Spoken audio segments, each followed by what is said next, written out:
Hey guys, happy Tuesday. Yes, Tuesday. Tuesday. Hi Natalie, All how you day. doing today? I'm good. How you doing? I am fantastic. We're glad our workday is over. We both had stinkers of days, and just Yep. glad everything is over, and glad we're here on the show. We had a ton of laughs backstage with Amy, and it was just glad to laugh. I love her. Absolutely love her. Yeah. This is the first I met her. I trust your judgment. Maybe I shouldn't. Anyway. But she seems very great. Can't wait to get her out here. So you have we start over. You talk now. Okay. All right. So you're saying you have what? You have your conference coming up in a couple weeks. Yep. Gatlinburg, Tennessee, July 26th. Big conference there at the convention center. Lots of great speakers, roundtable, and a lot of great vendors. And then 2 weeks after that is the Central Pennsylvania Bigfoot Festival, where Amy will be speaking. Awesome. We will talk about that a little later on. That is awesome. And then, a couple months, well, you know what? What's today's date? A little over 2 months from today, we will be convening in Richmond, Missouri. I keep wanting to say Richmond, Virginia. Yep. No. If you go there, you'll not see any of us. Go to Richmond, Missouri. No. Don't go to Virginia. Go to Missouri. That idiot Paranormal Paul told me to go to Virginia. Yeah, where are they? Yeah. So that's going to be fun. So it sounds like you have an exciting few months coming up. Oh yeah, there's a lot going on. From now until the end of November, I am booked.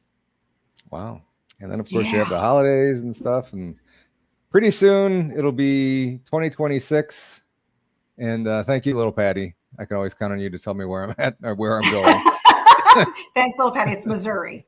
Yes, Missouri. I'll eventually get it right, and by then the conference will be over with. And and you'll miss it. Yeah, and you all know about the conference. It's going to be in Richmond, Missouri.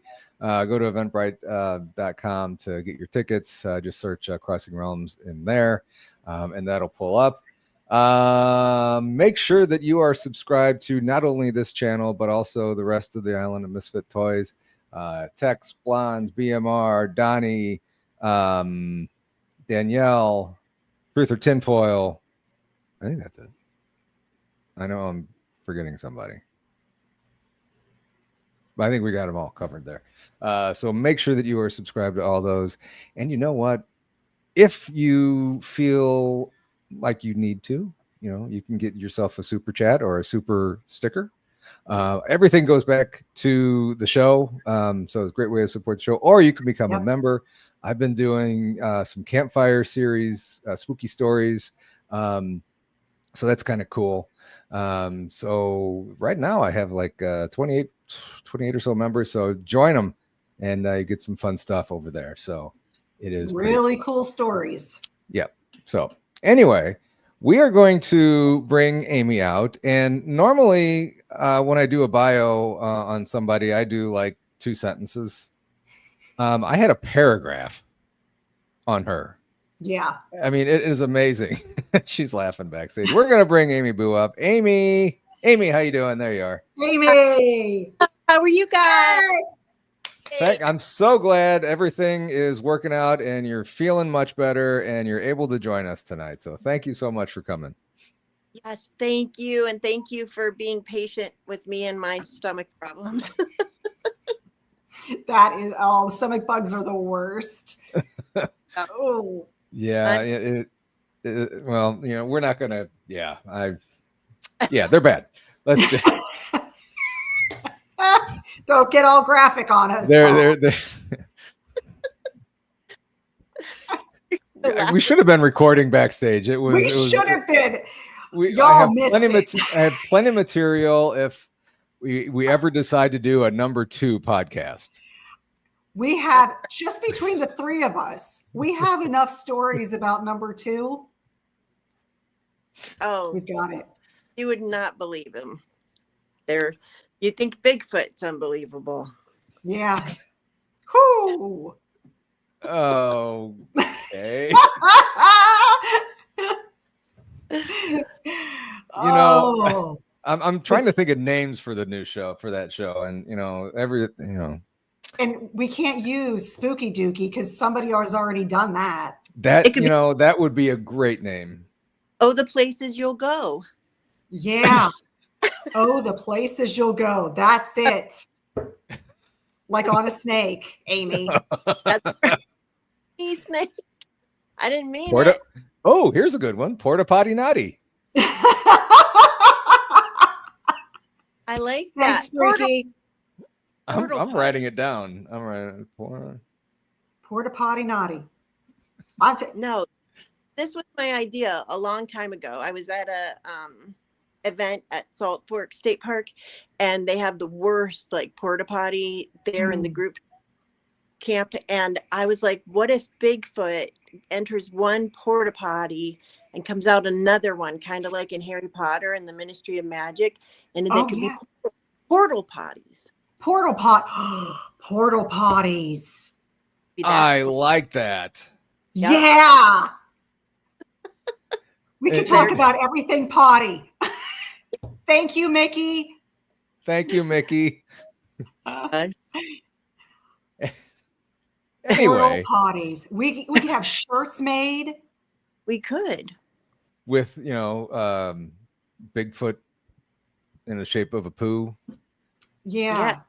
Pooh and the Pooh. Mm-hmm. Ooh. There's some things that we can just like the list I made in Townsend. I'm making another list here of different names.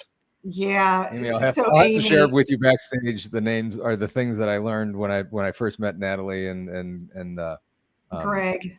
Greg was Greg there, Ogles. yeah, and Cheryl and Janice. It was quite the interesting evening, and unfortunately, if I would say any of those, we would get taken down. So we would, but we'll say that. And you know what? She is not kidding. BJ says she has Bigfoot poo. She is not kidding. She has sent some to me. Mm-hmm. She makes it. It's not real. It's catnip. And it is awesome. So if you need your share of Bigfoot poo, get in touch with BJ. We could be like called something about scat. Like where's the scat? Scat portal. Scat portal. Yeah.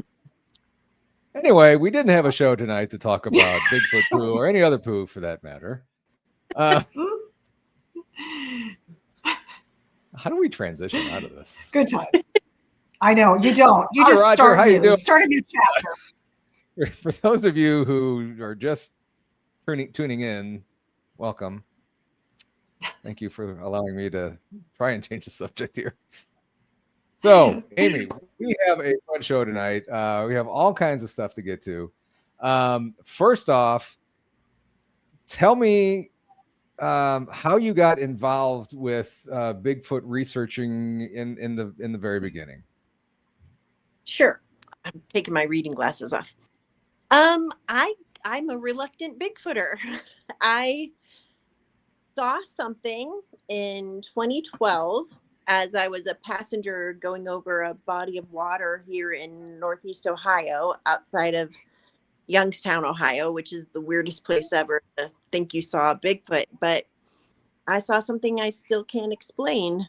Standing along the side of the reservoir, and it was holding onto a tree, and it seemed, I was in a car and we were about 100 yards away. So people will ask me if I've ever seen Bigfoot, and I will honestly say I don't know, because what came to mind right away was Bigfoot, even though I hadn't been into Bigfoot and didn't know that people were seeing them all over the country. I just saw something very large with very wide shoulders, all one color, and it seemed to be looking out towards some birds that were flying around on a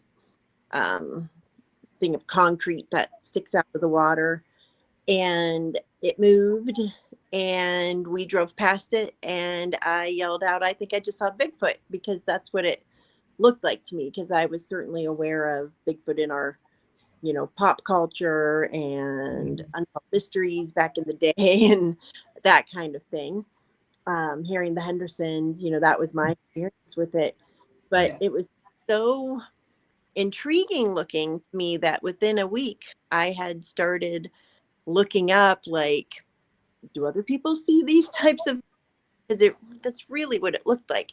And I found out pretty quickly that other people were seeing these things, and a lot of people had seen them in the same area.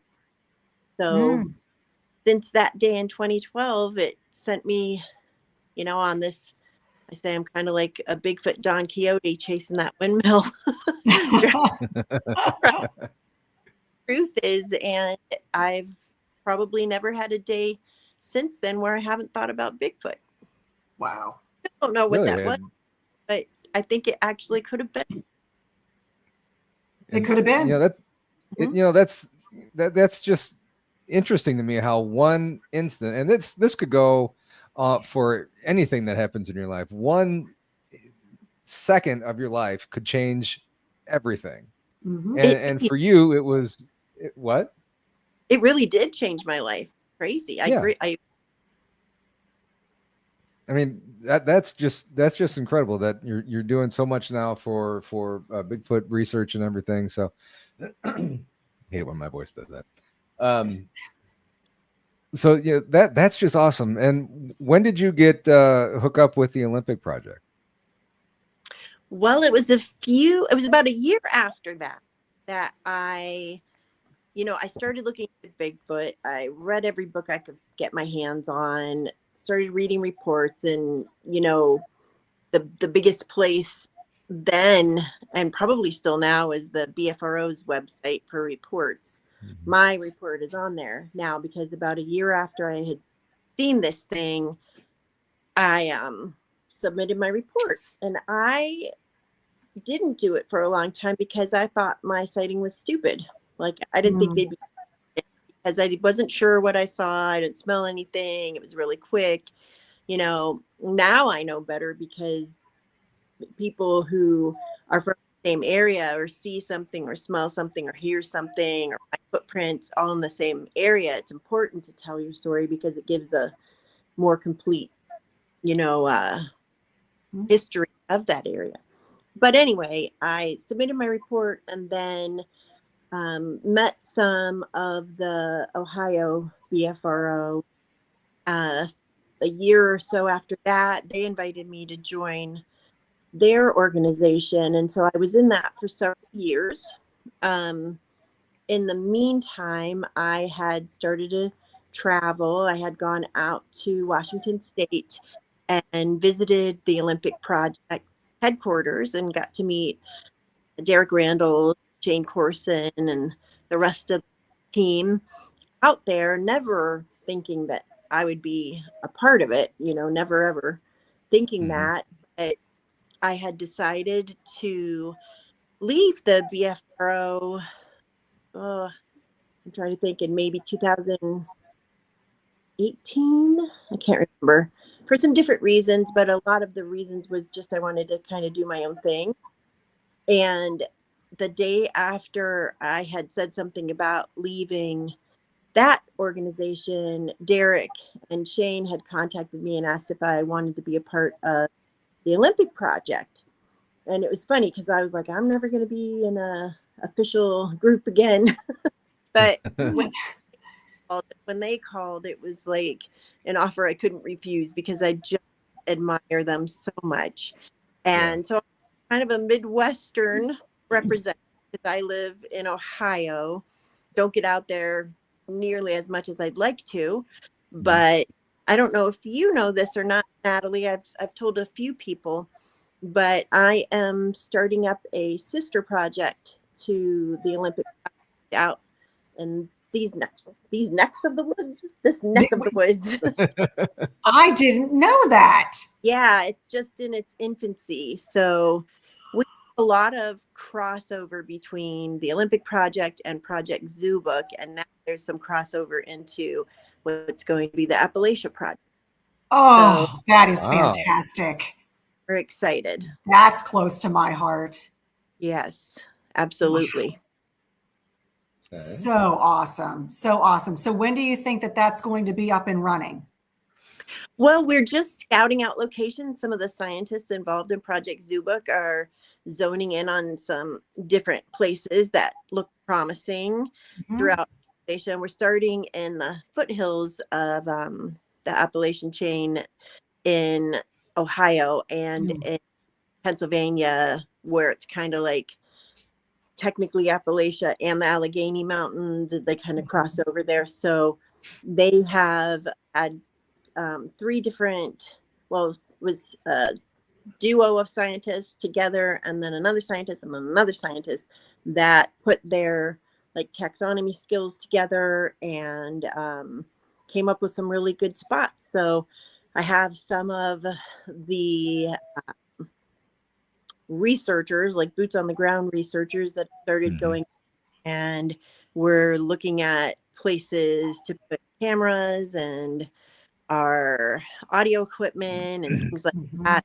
It's really in its infancy, and we'll probably do a lot behind the scenes before we would ever make anything public, but it is going on. It is going on. And I mean, we don't have like a nest area like the Olympic Project out in Washington has, right? But they existed before those nests came along. So who knows what we'll find out there will be brought. I mean, there's been so many stories in the Appalachian and even the Allegheny forest that, you know, a ton of stuff out there to research and discover. So, yeah, I think Tina was about how we do a lot of outdoor shows like hunting and fishing shows, and certain part of the Allegheny National Forest where a lot of the hunters and fishermen and women have given us stories. So we're in there. Yeah. In our chat right now is BJ Lapierre. She lives real close to the Allegheny forest.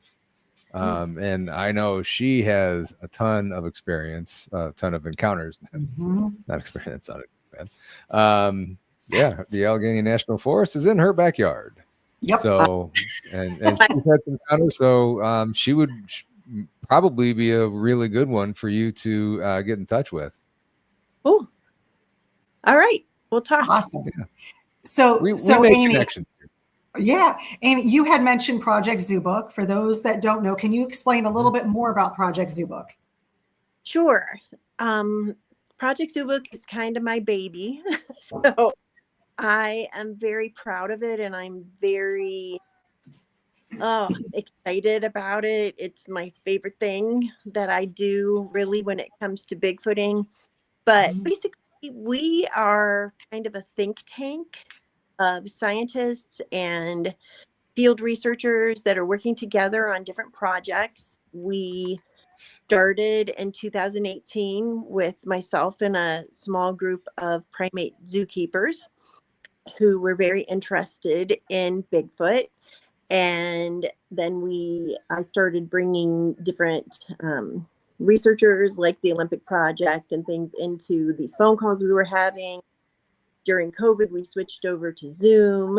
And so since 2018, early in 2018, we've had different Zoom calls or group phone calls every other Thursday, pretty much. I mean, we do have to take little breaks here and there, but we have different guests on. So we might have a witness come on, and the scientists can, and now it grew from that first little group of zookeepers to, we have over 40 scientists that are involved in different things on there. Wow. So yeah, it's very exciting. And we have witnesses that will come in and tell their stories, and then the scientists can ask them about it. We'll have different scientists come on and give a presentation of their research involving Bigfoot.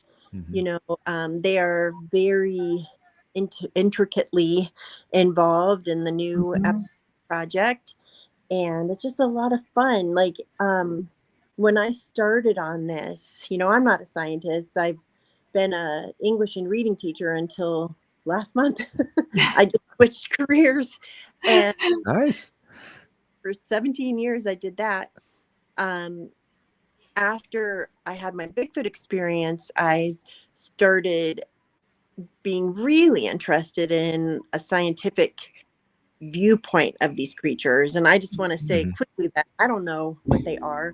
My research and my interest is there some type of a, undocumented, scientifically undocumented large primate out there in North America? Is it closer to human? Is it closer to an orangutan? Could that be true, first of all? And if it is true, that's where my research is focused. But I don't know what they are. I always say that I have a lot of people who have different ideas than I do. I think it's all cool. So I think we should all, instead of making fun of each other or, saying you're right, I'm wrong. Amen to that one. Yeah. Because we all have our own experiences, and we feel and we experience these things, and to be discredited is just deflating.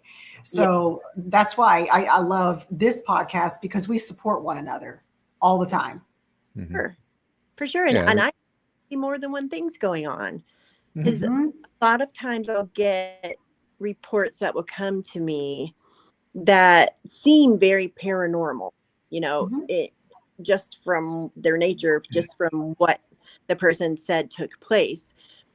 In the back of my mind, I often wonder why they are equating like the odd sounds or the lights or the things that happen to them, especially if it's in the woods, like why they equate it with Bigfoot right away. Because a lot of like they didn't see anything. So, and I 100% there know that there are things we can't explain out there. So I don't have any problem with that at all. I am funny because if I go out the woods and somebody says they've seen Bigfoot in there, I will be fine. It's not that I wouldn't be scared if I saw one, because I probably would, and we'd have another poop story. But just hope there's no snake involved. Yeah. Because I'm probably terrified. But if someone tells me like there's a ghost in the woods or it's haunted, then I'm like, no, I'm not going in there. Really? Scares me. Like I just don't. It's more like I love insects. I love bugs. I used to want to be an arachnologist when I was a kid. I love spiders, but I will scream bloody murder if I like look at my shoulder and there's something there. Like I don't like uninvited bugs. So if I'm out in the woods and all of a sudden this ghost pops up, I would be really scared. It's more like the element of surprise thing. I don't. Yeah. You want to at least know it's coming. You can hear it coming. Although you don't necessarily know that with a bear, so I don't know. My mind is weird. How I think. I think all of our minds are weird tonight here. Yeah. It's the night. Yeah. BJ had a question. She did. And before we get to the question, I want to thank Amy and Kelly for gifting those membership. I put them on screen, but I didn't get a chance to thank you in person. Not in person, but on here. BJ's question. What is your opinion about believing that there is a connection between Bigfoot and UFOs? I've only once heard of them after UFO sightings, but a lot of times you hear orbs showing up right around the same time Bigfoot shows up, and the same thing with UFOs. So what is your opinion on the Bigfoot and UFO connection? Well, I don't know. Like I always feel bad if I have that answer, but I kind of do. It's funny you asked that, because this Thursday night, so in 2 nights, our Project Zoobook guest on our Zoom call is Micah Hanks, who is pretty amazing in the whole UFO UAP community. So we're doing a UAP night, which we've never done before. We've done a lake before, but it's usually all Bigfoot stuff. So maybe he'll have something with that. But here's what I think. First of all, could Bigfoot be something from outer space? Why not? I don't know. Like it could be, and if it is, it still would be a real creature, right? So that would still. But But I heard somebody explain it this way one time, and I thought it was, I don't know, it really resonated with me.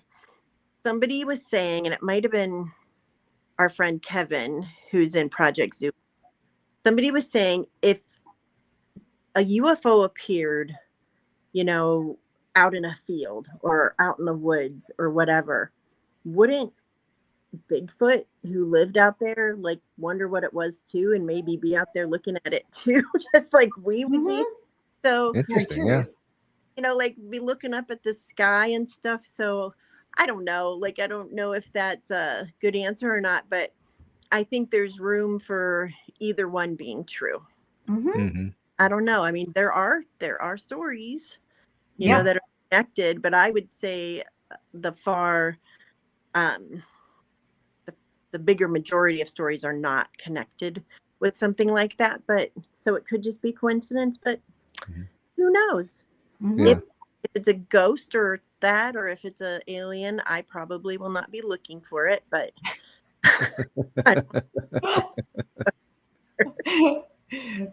but I cheer on whoever is out there looking for it then. So have you only had the one Bigfoot encounter that you think? I've had 3 possible things happen. So the first was that seeing something, it was a football field away. So I'm not sure. The second that was more impressive to me was in 2018. And I really, for a long time, even though I would say I didn't know, because that's true, I didn't go up to it and feel it and make sure it was Bigfoot. I really thought that it was. But the problem is that, well, first I'll tell you about it and then I'll tell you what the problem is. So I was out on an expedition in 2018, and this was also in Ohio, where a lot of Bigfoot sightings had taken place.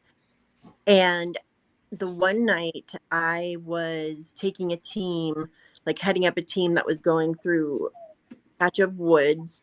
And when you came out at the end of the trail, you were on a power line cut. So the open area with the power line going through it.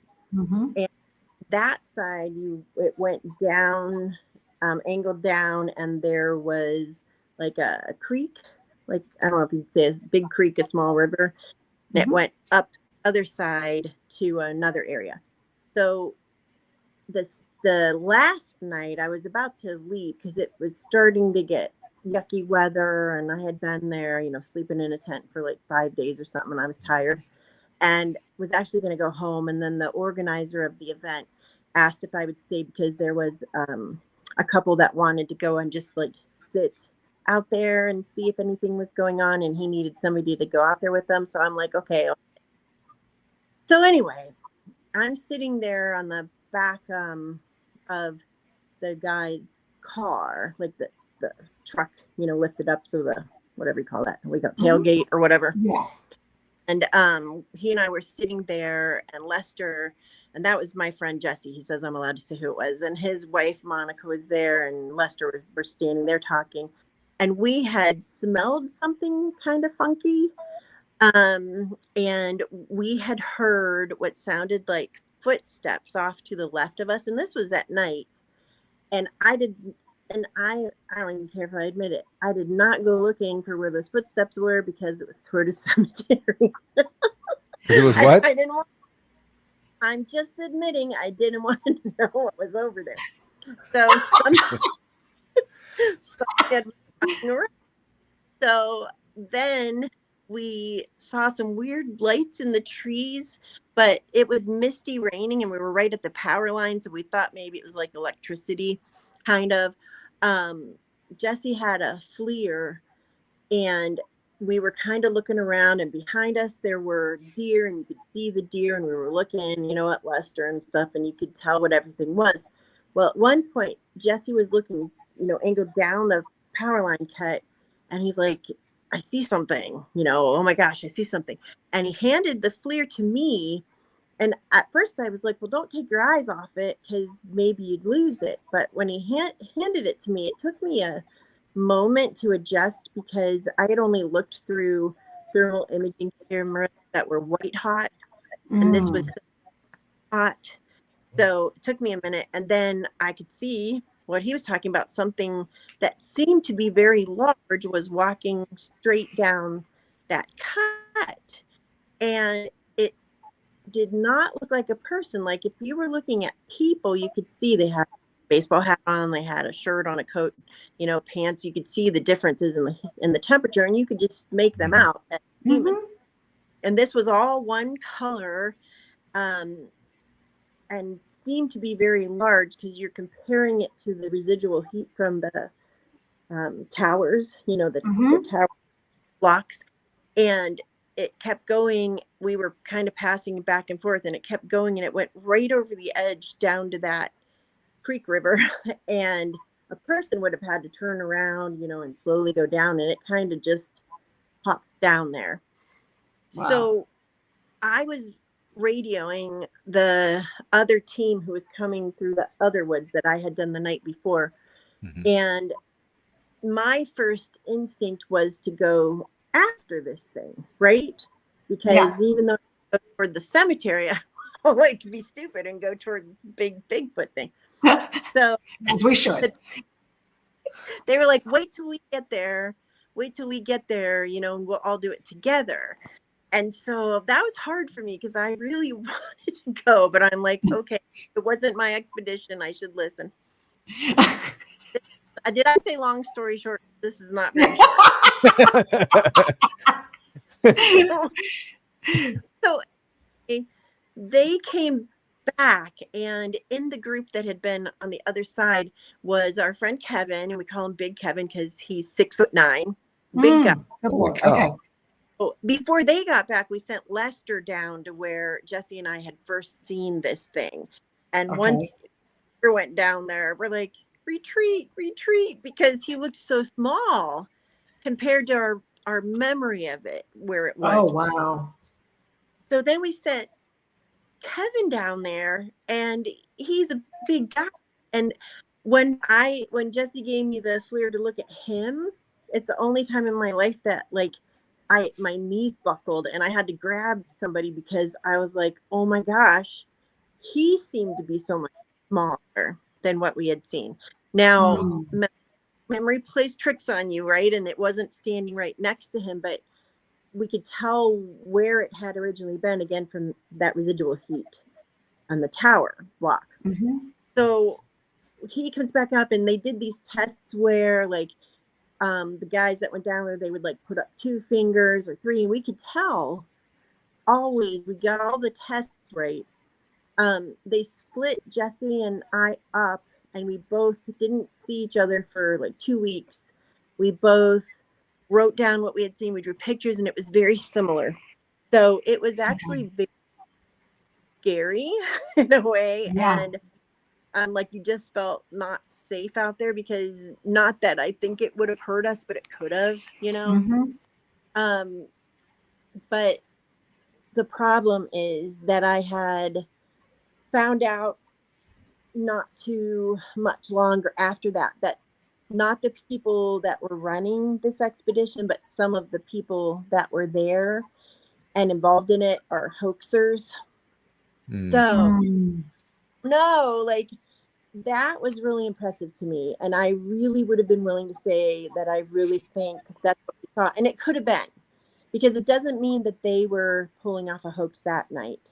Yeah, that would be a really elaborate hoax. It would be. And I'm not sure how they would do it unless they had like something high above. I don't know. But it just, in the back of my mind, I can't forget that. Yeah. So I'm not sure if they were, again, not the people putting on this expedition, but I'm not sure if these other side people involved were kind of giving the people what they want type of thing, or I don't know. Yeah. So, but it was cool. It was. Yeah. We didn't find any prints because the grass was all matted down, but it was an experience for sure. Right. So you mentioned weird lights in the trees. What what do they kind of look like? A couple weeks ago, I was down in an area at a haunted location here, and there's a big forest around there, and I was seeing some lights in the woods, but and it wasn't like fireflies or lightning bugs or whatever they're called. Those are more yellow. This was like a bright white, very small light that kept flashing. Yeah, these were, I've seen weird lights in the woods before. These were kind of at the tops of the trees where it was the kind of misty rain. And all four of us kind of thought that it might be something electrical just because those power lines right there. Mm-hmm. So maybe not, but it could have been like something just, zapping because of the water. But Yeah. I have seen in Kentucky and in another part of Ohio, I have seen lights that I would have sworn were like laser pointers, like red, that seemed to be like that intense red dot of a laser, but then there was like nothing around that we could find. I've also seen different colors of lights. But again, we'll get that kind of phenomenon with Bigfoot reports, but I never really associated those with Bigfoot. I mean, something else. It could be something natural that we just can't explain yet, or it could be a creepy ghost out there. I don't know. Like an orb or something. Yeah. Yeah.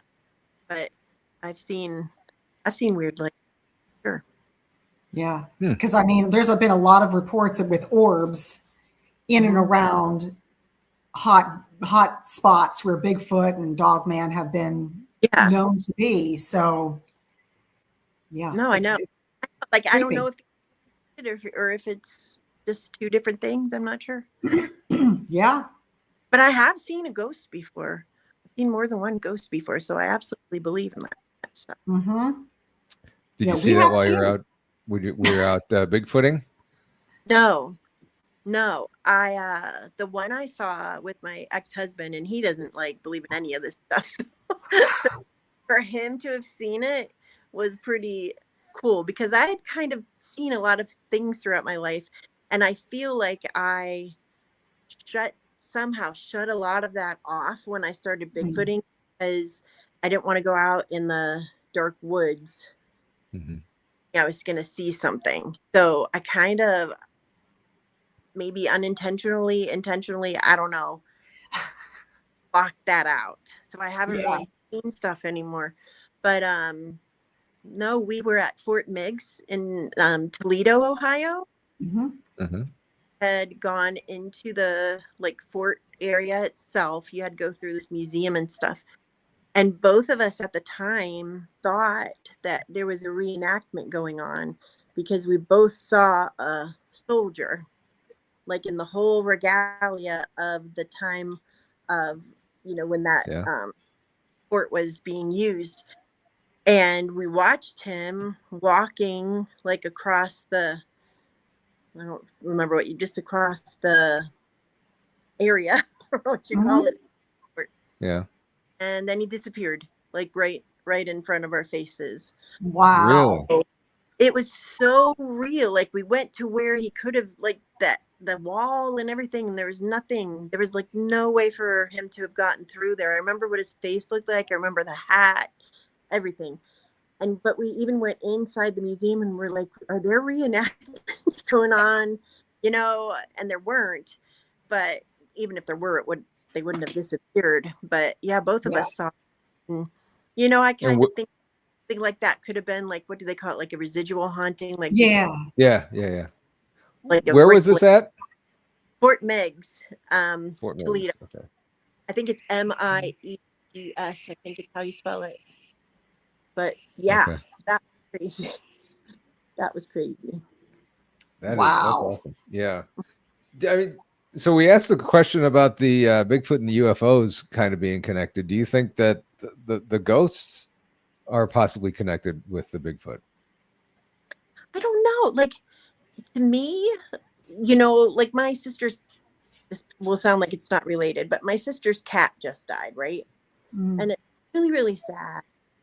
we love our pets, we love our animals. And I know that a lot of people think that, you know, if there's a heaven, which I believe there is, that animals won't be there. But I have more faith in God than that. I think they'll be there. I do too. So, I mean, a Bigfoot could have, you know, something that remains, I guess, you know? Yeah. I don't really know. I've never experienced it like that myself, but I never negate somebody else's experience for sure. Right. Verax had a comment here a little while ago. I believe that many people that have an unexpected, unsolicited experience in the woods or on their property are led to Bigfoot because they find other similar encounters by reputable researchers.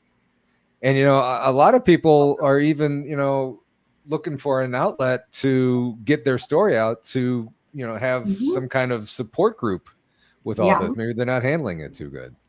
Oh, Tina and I find that all the time. I believe she talked about that or whenever she was on, that we encounter people a lot that did not have a good experience, you know, grown men who don't want to go back in the woods because of what they saw. And I don't blame them. You know, you could feel it from how it has affected them. Like one of my favorite reports I took was a gentleman who you could feel, you know, PTSD for a better word, you know, that having because of what he saw. It was not a good experience for him. It didn't hurt him or anything like that, but it changed his worldview in a lot of ways. And so, that happens a lot of the time. Yeah, that's scary. Yeah. Well, it's just so impactful. And you think, you know, a lot of these men are out in the woods all the time hunting. They don't see anything. And all of a sudden, boom. And then they realize that thing has been here this whole time. And it makes them really question, like, what's going to happen next? True. Well, this guy, he was a construction company foreman in Pennsylvania, not too far from Cook Forest.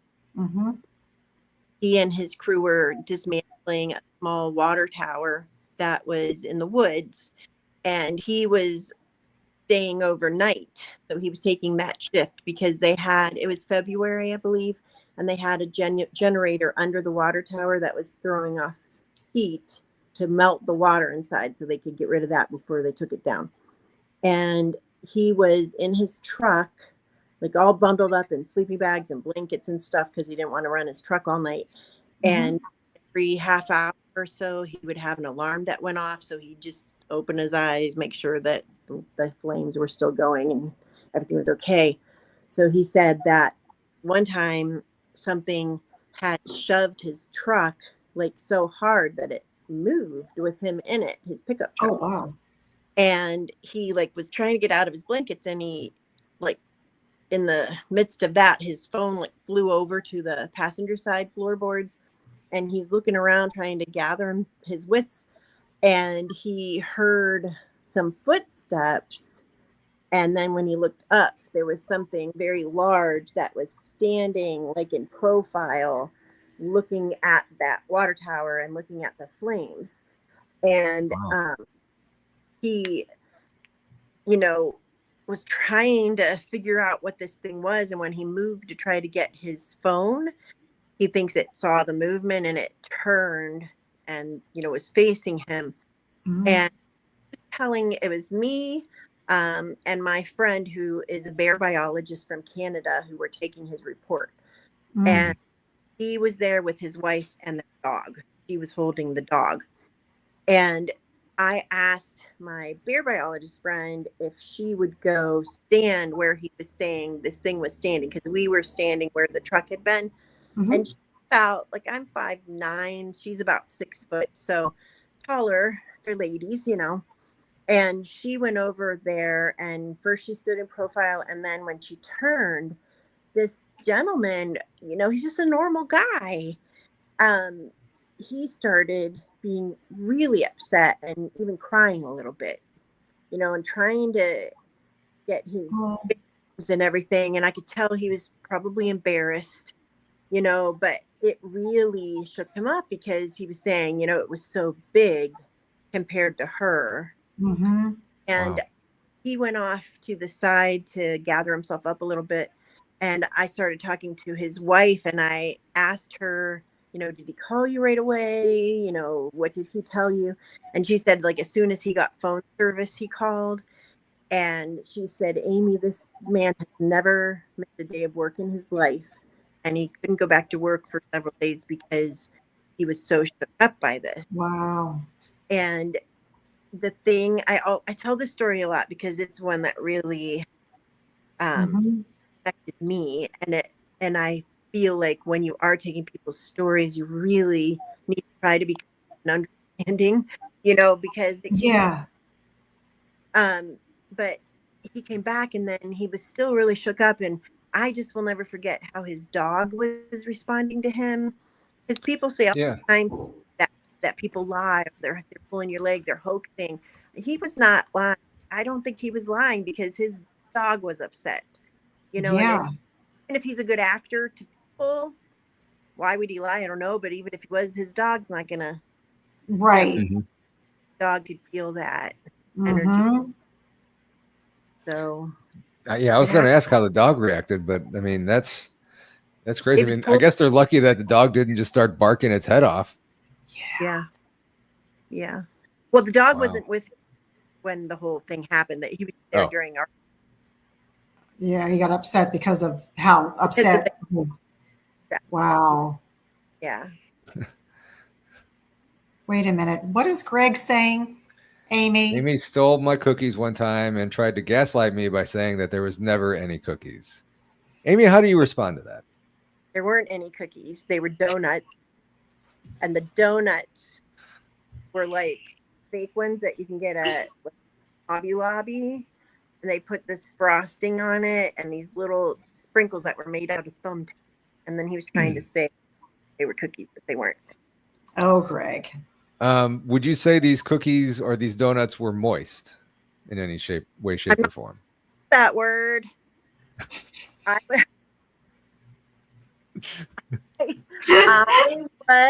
was just, I said I just quit my job teaching, and I taught middle school, right? And I would write all of our vocabulary words up on the board. And one time, one of the vocabulary words was moist. And I got in trouble with the priest. I worked at a Catholic school because he came in and he did not like that. I had to erase those vocab words. Wow. That's Greg's name. Yeah. Greg Greg Mr. Moist Moist. Man. Mr. Moist. Mr. Moist. It couldn't have been anyway because they were fake from Hobby Lobby. Anyway, BJ made another comment. Now you're really in my backyard. 1 foot on my property, 1 foot on Cook Forest State Parkland. Nice. So, yeah. That's awesome. So she's right up there too, right in your area. Yeah. That's pretty cool. Too. It's just nice to be out there. So pretty. I've never been. There was one summer that had 6 different reports coming out of Cook Forest. Like a lot of people would go kayaking or tubing on the river there. And 6 different people that didn't know each other had seen a Sasquatch, they said, along those riverbanks. And it was a shame because none of those reports were looked at for like a couple years until a few years after that happened. Wow. Organization I used to be in, and it was such a waste because if we had looked at them sooner, maybe we would have seen something. What just happened? You got rid of us, and now I was oh my god. I was typing a response, and all of a sudden there I am, like, whoa, what the hell? Oh my god! I'm sorry, Amy. Go ahead. He's getting crazy with. I am sorry to everybody in chat that he had to see that up close. Oh, sorry, I'm sorry. I didn't have my glasses on, so I couldn't see it. Was it like you didn't miss anything? Thank God. Thank you. Whoops. I don't miss Hey! Where is she? There she is. Oh, we're like the Brady Bunch. So, Amy, Bonnie wants to know where you're from. I'm from Youngstown, Ohio. the beautiful city of Youngstown. We're about halfway between Pittsburgh, Pennsylvania, and Cleveland, Ohio. Mm-hmm. So even though I live in Ohio, I do most of my personal research with Bigfoot in Pennsylvania in the Alleghenies, because I could walk to PA from where I live. Oh, nice. And my grandpa had a hunting cabin that way, so it's just my favorite place to be. Nice. Okay. Very nice. After the show, stick around. I have a couple things about where you're from to tell you. It's a stories to share with you on that one. So, Ooh. yeah. So very Amy, interesting. Do anything to do with the mafia? Yes. How did you know? You got me. No, we have No. big history of it here in Youngstown. Oh, in Youngstown, yeah, you do. Yeah, And in it's not about the Steubenville mafia. too. Dang. Stupidville. Steubenville. Oh, Steubenville. Oh, Yeah. gotcha. Okay. So Amy, you're going to be speaking Mm-hmm. at Central Pennsylvania Bigfoot Festival. What other events are you going to be speaking at upcoming? I'm going to be in Louisiana at the beginning of September. I forget Mhm. but it's like the very first weekend in September. Yeah. I don't even know how to say the town. Natchitoches? Is that how you say it? Yeah, Wow. I don't know how to pronounce it, but I know I've seen the flyer. Awesome. So I'm going to be down there, which I'm really excited about. I haven't been in Louisiana for many, many years, and I love down there. And I really have taken a lot of time off. I have some library talks rolling in for the fall, but the last several summers, I have been gone like most of the summer. I've been gone a lot, and poor Lester has to eat his ramen noodles and everything, although Oh, to make something else if he wants to. But I just kind of needed a break. So, and I started this new job, so I don't have my summers off anymore. Although since I work from home, I can travel and work.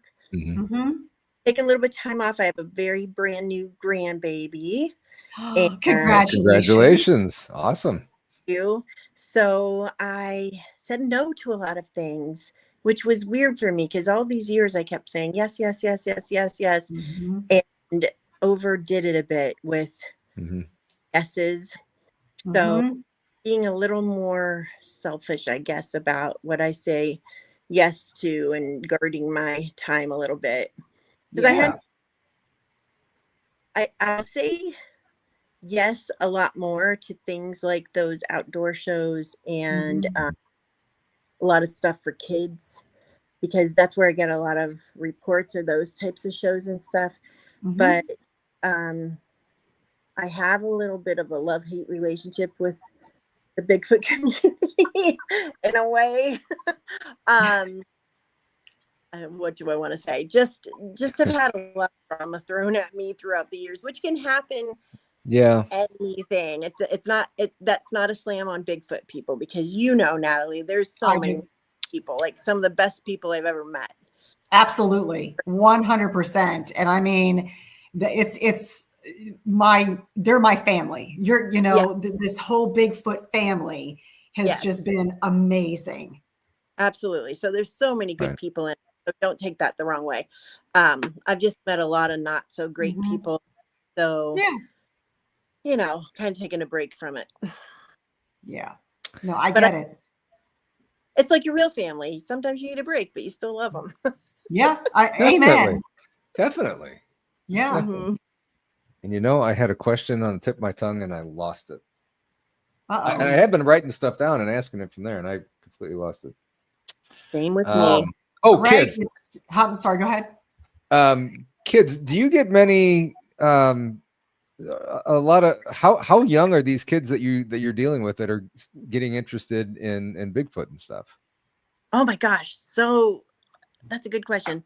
It runs the gamut. Like I do things for scouts, for for youth groups, schools, where I took this one little, they were so cute. This one little group of Girl Scouts. They were like first grade, so I forget what they're called then. I don't even think they're brownies yet. Are they bluebirds? No, that's Campfire Girls. Okay. But I thought that anyway, was a friends thing. or brownies, I don't know, but I took them out and they love it. I'll do things like I did something for there was like the Jewish Community Center here in Youngstown, and they have a summer camp program for kids. So I did something for them last year, and so there were little ones, but the middle school kids love it. You know, my students all knew that they could distract me if they asked me about Bigfoot. So at least they could be interested in it. And high school kids, you know, it just they all seem to, you know, not all of them. You get a lot of eye rolls and all that kind of thing, but Yeah. a lot very interested. And I still do this. I try to use Bigfoot as a way to get kids interested in the natural world. Yeah. Because the school that I just worked at for several years is an inner city school. And a lot of the kids that attended had never been anywhere further than our local metro parks. And even some of them, I would ask if they hadn't even gone there, you know, so very urban.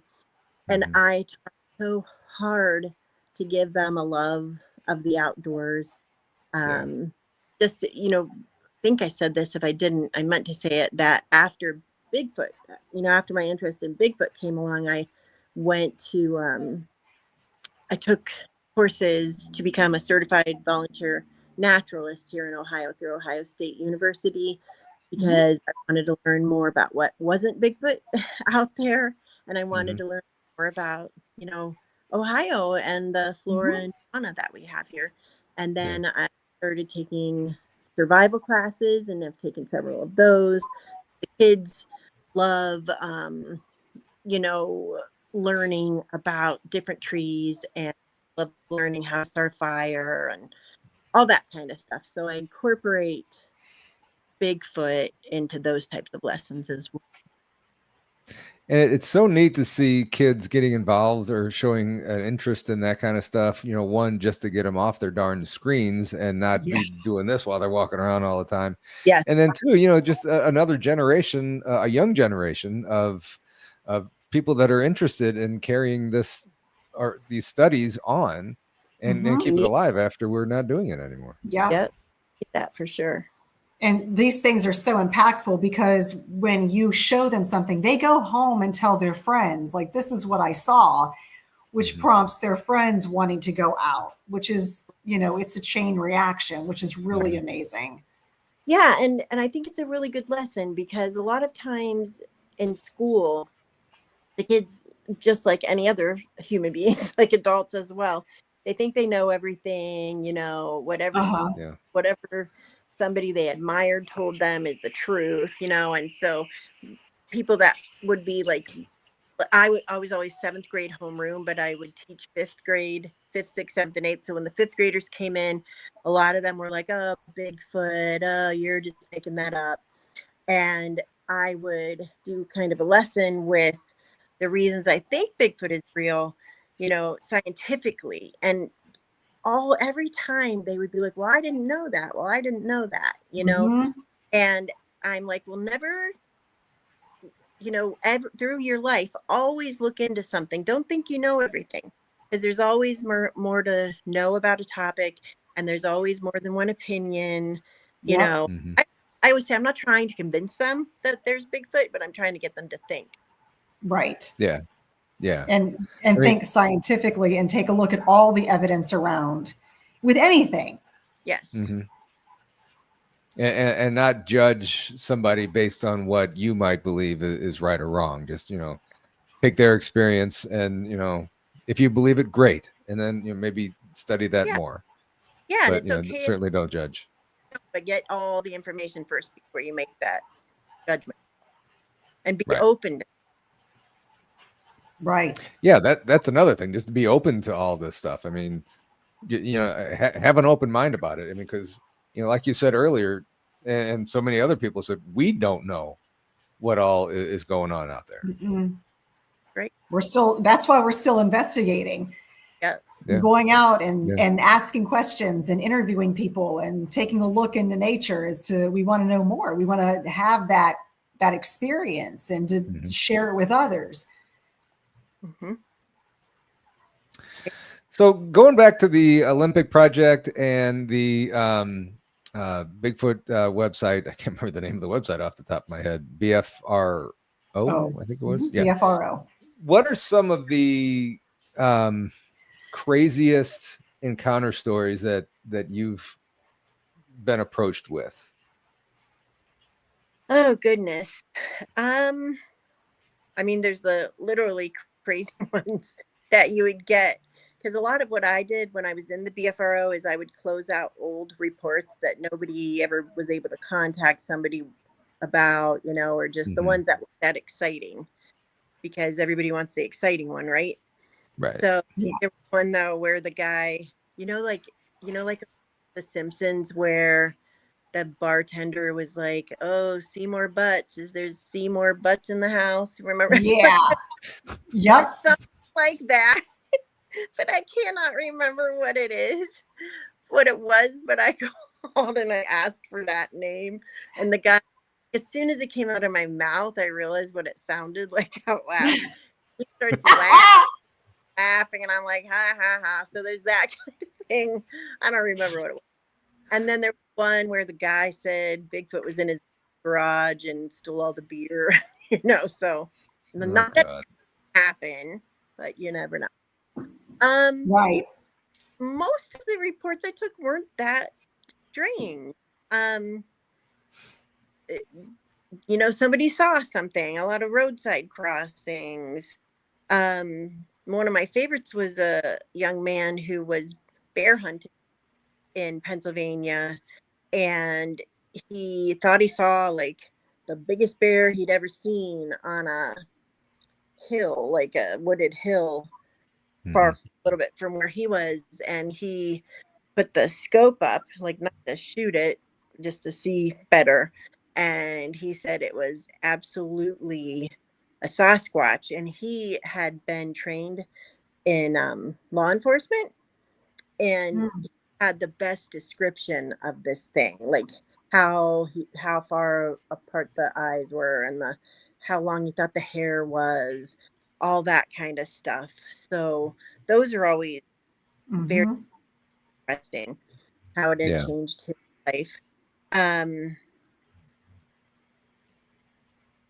don't know. I wish I had one that was more exciting. And one very respected researcher that I know, and I don't know if this person would want me to say who they were or not, so I'm not going That's to. Fine.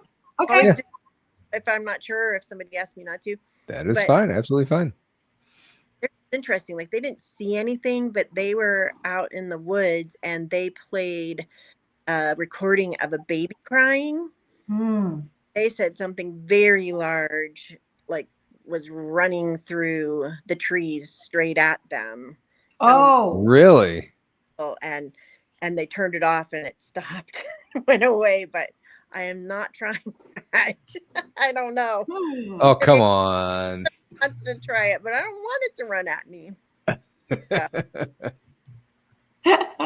No, I think if I had enough people around, I'd do it, but not alone. Yeah, maybe. Like I said, I'm a weird mix of being brave and being a chicken. Just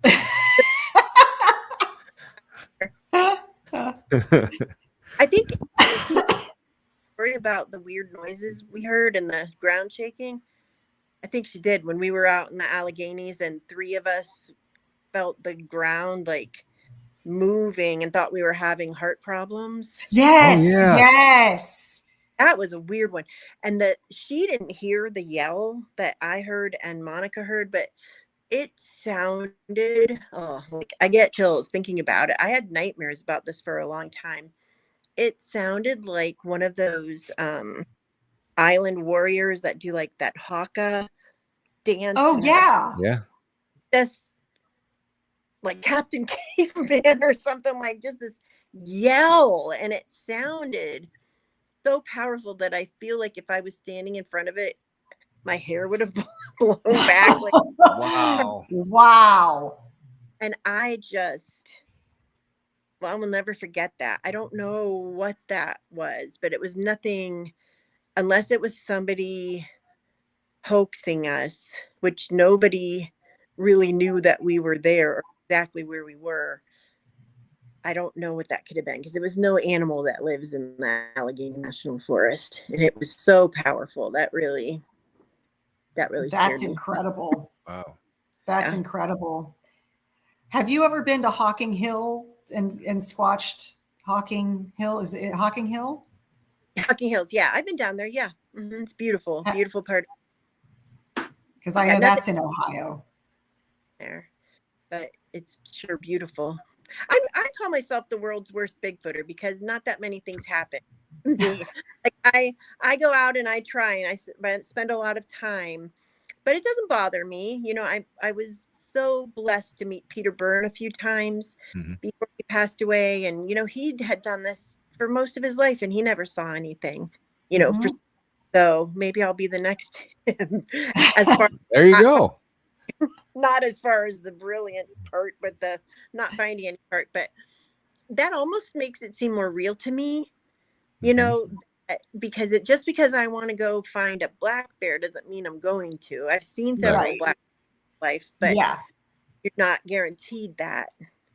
So we saw a few black bears last year, didn't we? Oh, and I use that as an example, actually, not last year, but people, you know, they'll often say, why don't we have more pictures? Why don't we have bones? And I had questions until I started really getting into this. And especially since I started talking to scientists who have answered a lot of that for me to my satisfaction. I was on the Scenic Elk Drive in Elk County, PA. They reintroduced elk several decades ago, but you can go along this drive and find elk sometimes you go and you don't see any of them. But I was by myself. I do a lot of this by myself. And I had gotten out to look at a scenic overlook and I was trying to take some pictures, but the overlook wasn't very scenic anymore because it was like growing stuff. I had just put my phone in my pocket and I turned around because I heard something like in the brush next to me in the trees, and a very large black bear came walking out. So he or she was right in front of me and kept, you know, doing the sniffing and looking right. And I know enough that they normally don't hurt you, but they can, and they're really big.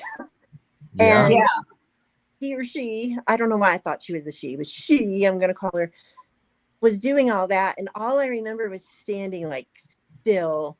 And I was like, hi there.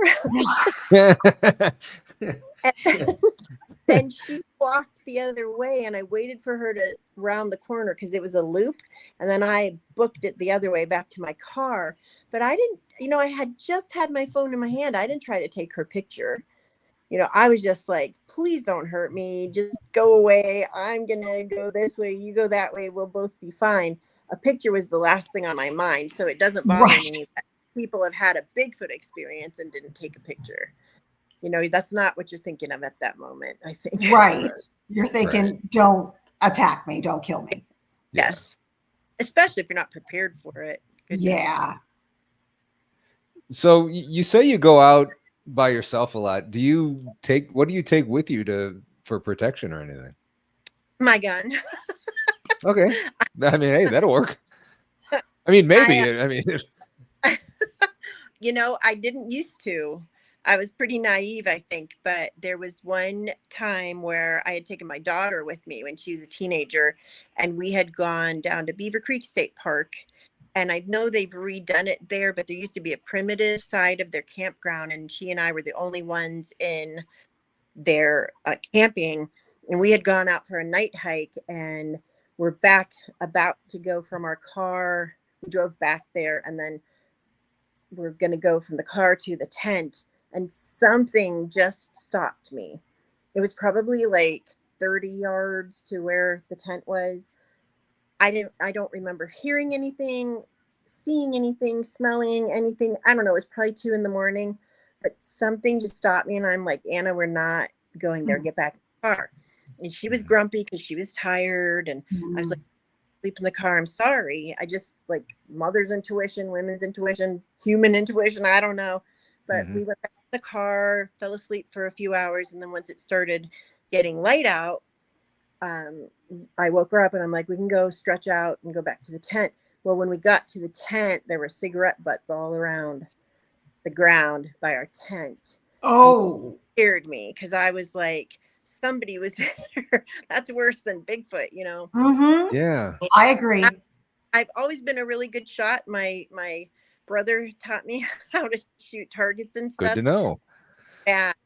I went to the range and I got my concealed carry and everything. And I'm not telling everybody how to think about that or what they should do, but especially by myself, and where I'm allowed to take it, I carry, but that's not for Bigfoot. That's for creepy people.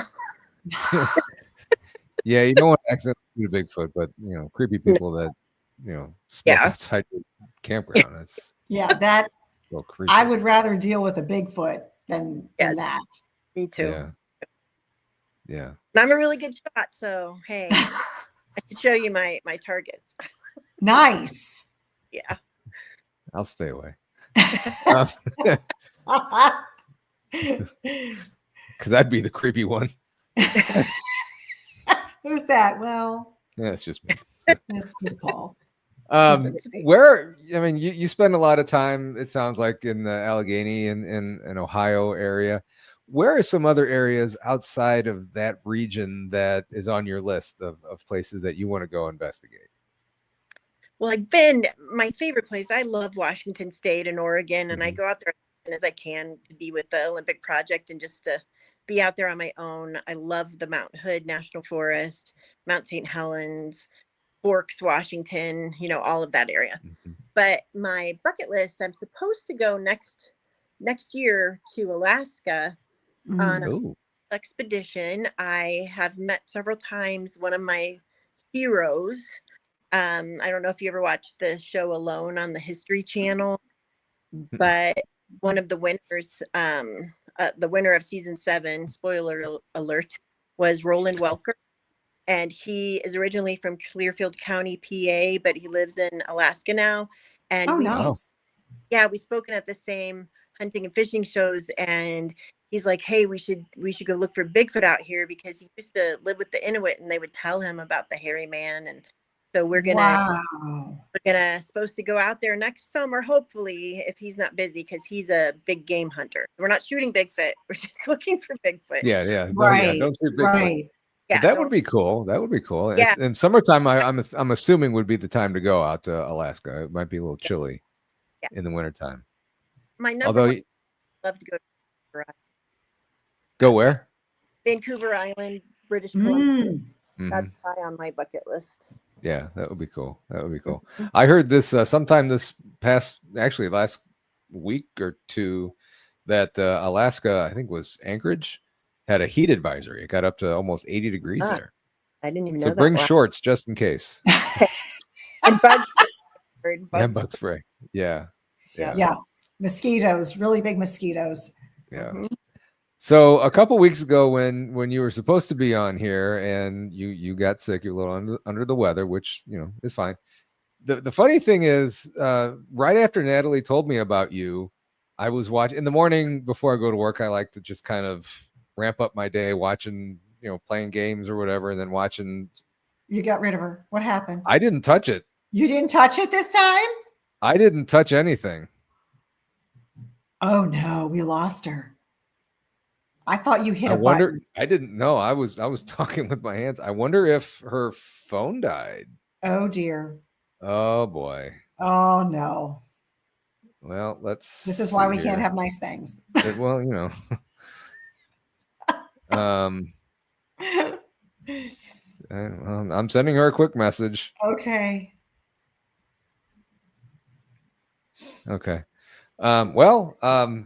What was I no, Mickey, I didn't do it. It wasn't me this time. See, I thought immediately it was you. Really? Immediately. I mean, usually it's the guy's fault. Right. It is. I will say that. Earlier you got rid of me and Amy and then had us like big faces in the screen, and then I wanted to show. No kidding. you wanted to like, there it is. What was I even talking about? I don't even know. Oh, well, I mean, it doesn't matter now. I mean, I think I told the story. I wanted her to hear it. Actually, she might have heard it about, right after you told me about her that I was watching Small Town Monsters and she popped up. And Boom, she is. yeah. And, I was going to ask her how that came about. Oh, she's coming back. She just sent me a message. She's coming back. Okay.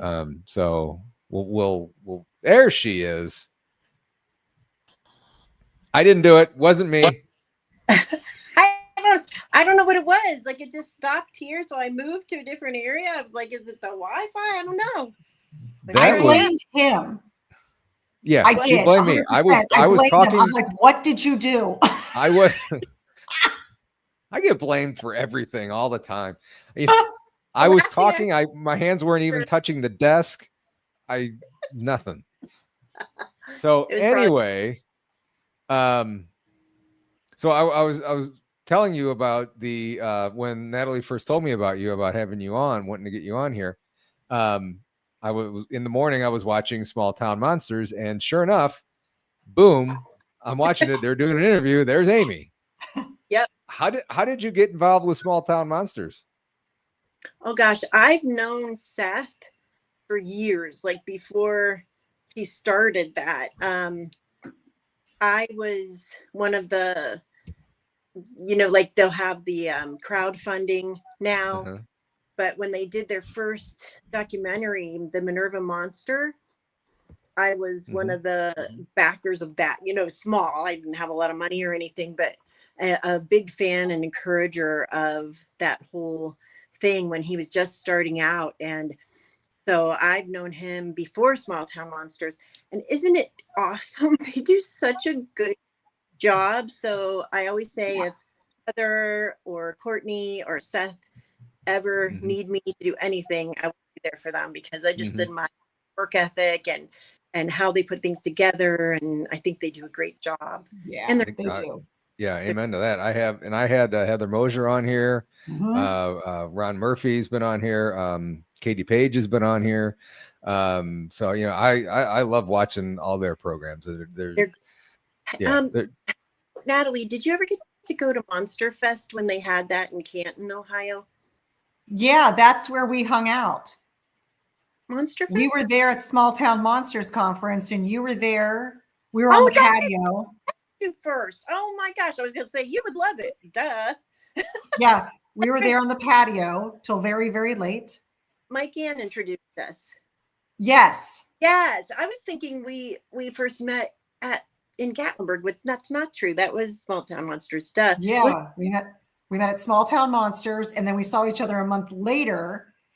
And I'm telling you, and if I could just tell this story really quick, I'm in Gatlinburg at the conference. I'm volunteering, and Amy was there, and Shane Corson was there, and I got to meet Lester and all these amazing people. And of course, I stayed a day later, and then I got the honor and privilege to go with you and Shane and Lester into the Smoky Mountain National Forest, and we explored. And it was like one of the best days of my life.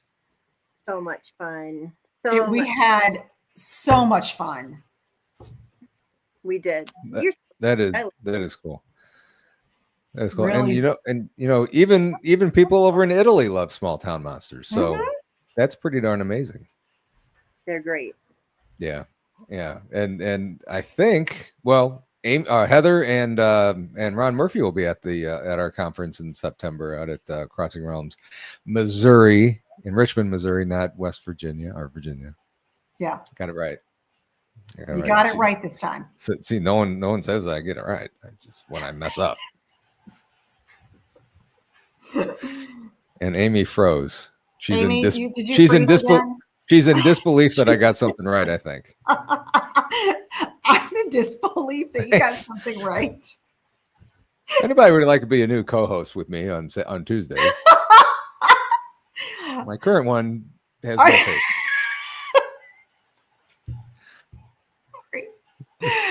Oh, we have fun. Yeah, we do. And What would you do without me? wouldn't be blamed for things. And Amy's still in shock that I didn't mess up. Well, we might have lost. Well, my hand's right here. My hand's right here. We lost her. Yeah, I bet she. I don't know what happened. Oh my. So Jilly's volunteering, but then she added the Post-its. Yes, Post-its. No, Hot pink Post-its. No, we're not doing Post-its. We're doing Post-its. No, we're not. No one's doing Post-its. No. We're doing hot pink Post-its. No, we're not doing hot pink Post-its. Let's change the subject, please. Paranormal will be out there. I'm trying to work it out. That would be so much fun. Well, that was really intelligent. Are you SoCal? Are you talking about in Richmond, Missouri? That looked really dumb the way I said that. Yeah, I don't know what happened. He did. I'm assuming that her internet went down or her phone died or something. So, yeah.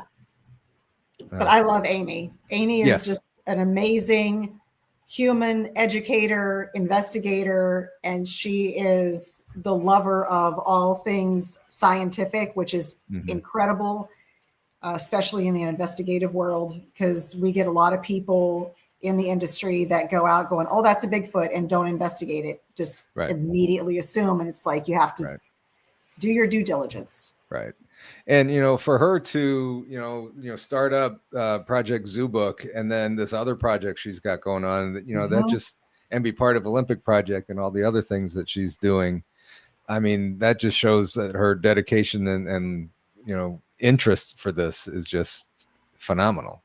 And she is so compassionate and such a sweet, loving woman. I just can't say enough good things about her. Did I say Project Blue Book? I meant Zoobook. Zoobooks. Project Zoobook. Yeah, Project Zoobooks. There she is. You can look it up online. Yep. I don't know. Hi. Come on. It's okay. It wasn't me. Me. Making fun of Paul. We blamed him again. Yeah, it wasn't my fault, but it was. It's so like it wasn't even letting me into StreamYard, so I don't know. Oh, that's weird. So Greg's saying that you're haunted, so. Yeah, well, I was trying to get in. I saw a messenger that Shane Corson said he was watching. So, hi, Shane. Hi, Shane. How you doing, Shane? But Glad he's brother, watching. he and his wife Summer, when I'm out west, they always take me in and feed me and let me use their shower, and they're the best. So we were just talking really, really nice about you. Natalie wasn't saying too many nice things about you at all. I had to set her straight. Lies. No, we were talking about all of your projects that you have going on, being the co-founder of Project Zoobook, not Blue Book. But that'd be kind of cool if you were founder of Project Blue Book too. That would be pretty awesome. But anyway, Project Zoobook and part of the Olympic project and this new project that you have going on, it pretty much shows everybody that you have a huge love for this subject and just you're looking so hard for answers and stuff. I'm ready too, and I've been inspired to finish. Yeah. And like we started. Oh, I'm sorry. Go ahead. No, I said I was writing a book, and I'm finally trying to finish it because it's been in the works for a while. Oh, really? Yeah. Really? Okay. Well, we'll have to. You'll have to let us know where we can find the book once it's finished and stuff, and we'll promote it and everything for you. Sure. Oh, man, there I went again. What was I gonna say? Your mind went again. I got it. Yeah, my mind went again. Everybody's still here. It's just my mind just clocked out. Your mind's gone. It's okay. It's all right. That's why I'm here to typical guy. Typical guy. Yeah.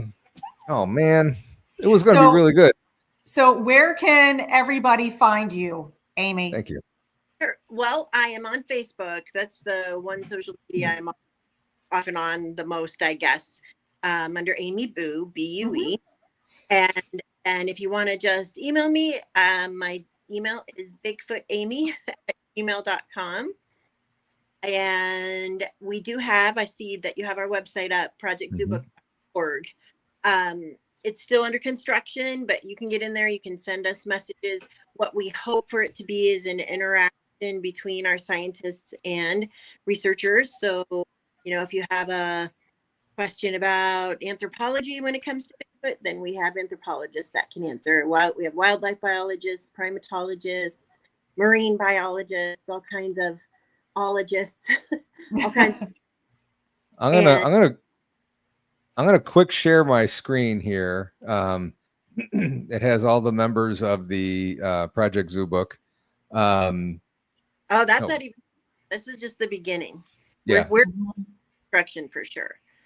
You have primatologists, researchers. There's Shane Corson. Hi, Shane. Hi, Shane. Yeah, you have all kinds of scientists in here. A filmmaker. There you see Alexander. Alexander. Yeah. So you guys got quite a lineup. Mm-hmm. Yeah. Our scientists you see are, they're in shadow there because Project Zoobook has always been kind of on the down low because a lot of our, fortunately, cannot tell their bosses that they think Bigfoot is real or that they're even considering that it could be real.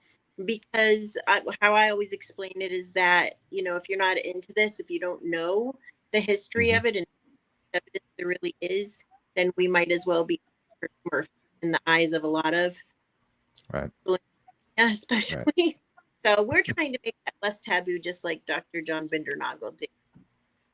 Well, that's awesome. That's awesome. And you do a lot of great stuff, Amy. And this hour and a half has gone by pretty darn quick. Minus a few little hiccups, not by me. So, Amy, I'm so glad we were able to connect and that you're feeling much better. And thank you so much for spending your Tuesday night with us. Thank you, Amy. And watch out for snakes. Yeah, no pooping on them. Don't poop on the snakes. All right, guys, everybody, you guys know what's coming up at 8 o'clock, the top of the hour. BMR and Krista will be on with, I believe, Barry Littleton is on his show tonight. So we'll see everybody over on BMR. So thanks again, everybody, for showing up tonight. I want to thank especially, I can't talk, Kelly Sandiford for 5 members. Also, Amy Creel for adding 5 more members. Thank you, guys. And Mickey G for her $5. Thank you, Mickey. Reminder that Crossing Realms is in Missouri, not Virginia. So don't go to Virginia. And Mr. Moist, thank you for showing up. Yeah, thank you, Greg, for showing up. Appreciate it. And thank you guys very much. Have a wonderful rest of your night. No show this Saturday. I have my son's graduation party, so no show this coming Saturday. So everybody have a great week. We'll see you back here with Mr. Moist, Greg Ogles, next Tuesday night. So my boss bring your cookies. Boss man Moist. Boss man Moist. Good night, everybody. Okay. Thanks. Bye.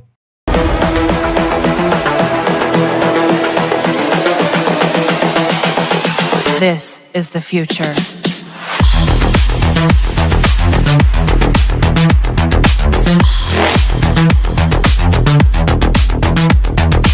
Evolution.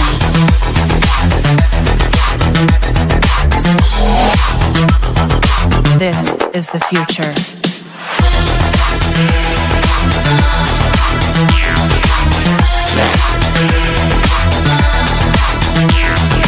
Evolution.